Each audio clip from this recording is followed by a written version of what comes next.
नमस्कार दोस्तों, मैं वरनाम सिंह और आप देख रहे हैं दिल्ली क्राइम टाइम। 5 राज्यों में चुनाव संपन्न होने के बाद दिल्ली नगर निगम के चुनावों की बारी है। कयास लगाए जा रहे हैं कि निगम चुनाव दिल्ली में अप्रैल महीने में कराए जा सकते। दिल्ली में चुनावों की तैयारी को लेकर राज्य चुनाव आयोग पूरी तरह से तैयारियों में जुट गया है। राजनीतिक पार्टियां भी सक्रिय हो चुकी हैं क्योंकि निगम की सीटों का गणित बदलने वाला है। इसमें राजनीतिक पार्टियां भी अपने नफा नुकसान का आकलन करने में लगी। एमसीडी एक्ट की रोटेशन पॉलिसी के तहत दिल्ली में इस बार नगर निगम चुनावों में पहले से आरक्षित सीटों का स्वरूप बदलने वाला है। जो सीटें पहले महिलाओं के लिए आरक्षित थी वो अब या तो किसी और वर्ग के लिए आरक्षित हो जाएंगी या सामान्य सीट के रूप में तब्दील हो जाएंगी। इस तरह अनुसूचित जाति के लिए आरक्षित सीटों का स्वरूप भी बदलेगा। पिछली बार जो सीटें अनुसूचित जाति की महिलाओं के लिए रिजर्व थी वो इस बार पुरुषों के खाते में चली जाएंगी और पुरुषों की सीटें महिलाओं के लिए आरक्षित हो जाएंगी। सामान्य वर्ग की सीटों में भी कुछ बदलाव होने की संभावना है। सूत्रों के अनुसार अनुसूचित जाति की सीटों का आरक्षण 2011 की जनगणना के अनुसार ही होगा। रिजर्वेशन का फार्मूला भी लगभग वैसा ही होगा जैसा 2017 में रहा था। एमसीडी की 50% सीटें महिलाओं के लिए आरक्षित हैं, इसलिए यह तो तय है कि कुल 272 में से 136 सीटों पर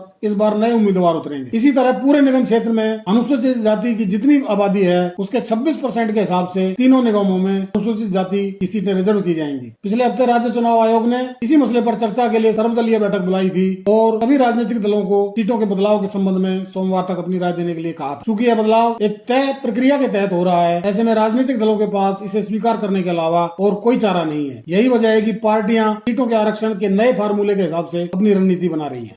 बीजेपी के वरिष्ठ नेताओं का कहना है कि रोटेशन पॉलिसी सत्ताधारी पार्टी के लिए फायदेमंद ही रहती है क्योंकि उम्मीदवार अपने आप बदल जाते हैं, जिससे एंटी इनकम्बेंसी असर काफी हद तक कम किया जा सकता है।